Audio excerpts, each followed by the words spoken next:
React में forms बनाने हैं। चलिए इसे आज पूरी तरह से मास्टर करते हैं।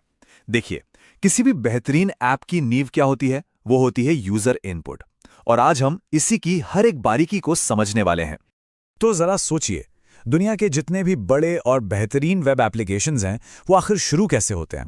चाहे वो कोई सोशल मीडिया ऐप हो, कोई ई-कॉमर्स साइट हो या फिर कोई प्रोडक्टिविटी टूल, इन सब की शुरुआत होती कहाँ से है? इसका जवाब ना बहुत ही सीधा है। एक यूजर के सिंपल से इनपुट से, मतलब लॉगिन करने से लेकर कुछ सर्च करने तक या फिर कोई कमेंट पोस्ट करने तक, सब कुछ बस यहीं से शुरू होता है। यही वो पहली कड़ी है जो किसी भी एप्लीकेशन में जान डाल देती है। लेकिन यहीं से ना रिएक्ट का रास्ता थोड़ा अलग हो जाता है। देखिए, पारंपरिक HTML में क्या होता है, इनपुट की सारी जानकारी ब्राउज़र खुद संभालता है, जिसे हम डॉम कहते हैं। पर रिएक्ट आकर कहता है, नहीं भाई, कंट्रोल तो मेरे पास ही रहेगा। और ये जो फर्क है ना, इसे समझना बहुत बहुत ज़रूरी है। अच्छा, इस फर्क को समझने का सबसे बढ़िया तरीका है कठपुतली का खेल। मान लीजिए कि रिएक्ट की जो स्टेट है वो धागे हैं जिन्हें एक पपेटियर कंट्रोल कर रहा है, और हमारा जो इनपुट फील्ड है वो एक कठपुतली है। अब जाहिर है, कठपुतली में क्या दिखेगा, वो क्या करेगी, ये सब कुछ उन धागों पर यानी रिएक्ट की स्टेट पर ही निर्भर करेगा। कंट्रोल पूरी तरह से रिएक्ट के पास है, ब्राउज़र के पास नहीं। और यही रिएक्ट का मूल मंत्र है। और इसी आइडिया को रिएक्ट की दुनिया में एक नाम दिया गया है, कंट्रोल्ड कंपोनेंट, यानी कि नियंत्रित कंपोनेंट। इसका मतलब बहुत सीधा है, एक ऐसा इनपुट जिसकी वैल्यू पर पूरा का पूरा कंट्रोल रिएक्ट की स्टेट का है।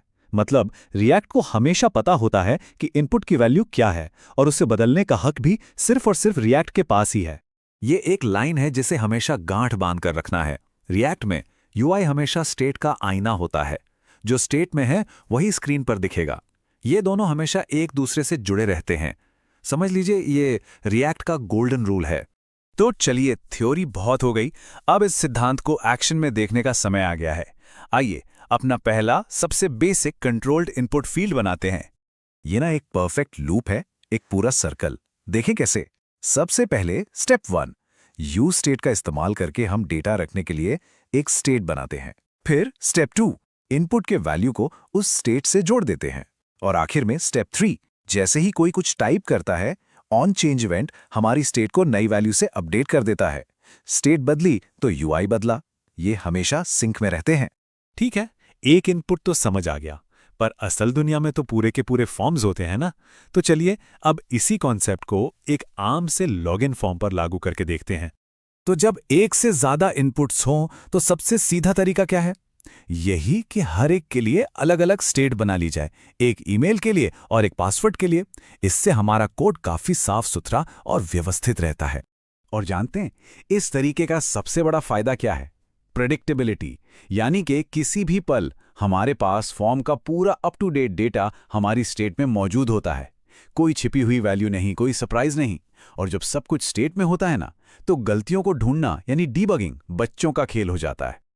अब देखिए, अलग अलग स्टेट बनाना छोटे फॉर्म्स के लिए तो ठीक है, पर जरा सोचिए अगर 10 या 20 फील्ड्स हों तो तब तो कोड बहुत मेसी हो जाएगा।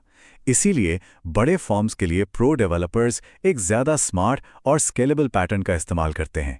चलिए उसे देखते हैं। यह है प्रो लेवल तकनीक। बहुत सारी अलग अलग स्टेट्स बनाने की जगह हम सारे के सारे फॉर्म फील्ड्स को एक ही स्टेट ऑब्जेक्ट में रख देते हैं। इससे क्या होता है, हमारा कोड एक ही जगह पर ज़्यादा ऑर्गेनाइज्ड रहता है और इसे मैनेज करना भी बहुत आसान हो जाता है। और इसका एक और कमाल का फायदा है, जब स्टेट एक ऑब्जेक्ट है तो हम एक ही हैंडलर फंक्शन बना सकते हैं जो हमारे सभी इनपुट्स के लिए काम करेगा। जी हां, सिर्फ एक फंक्शन जो हमारे फॉर्म के किसी भी फील्ड को अपडेट कर सकता है। मतलब हर इनपुट के लिए अलग अलग फंक्शन लिखने का झंझट ही खत्म। लेकिन यहां असली जादू इस छोटे से सिंटैक्स में छिपा है। e.target.name ये जावास्क्रिप्ट का एक फीचर है जिसे कहते हैं कंप्यूटेड प्रॉपर्टी नेम्स। आसान भाषा में ये क्या करता है? ये हमें बताता है कि स्टेट ऑब्जेक्ट के अंदर कौन सी की अपडेट करनी है। ये इनपुट के नेम एट्रीब्यूट को, जैसे ईमेल या पासवर्ड, पढ़ता है और उसी नाम की को हमारे ऑब्जेक्ट में जाकर अपडेट कर देता है ना कमाल का?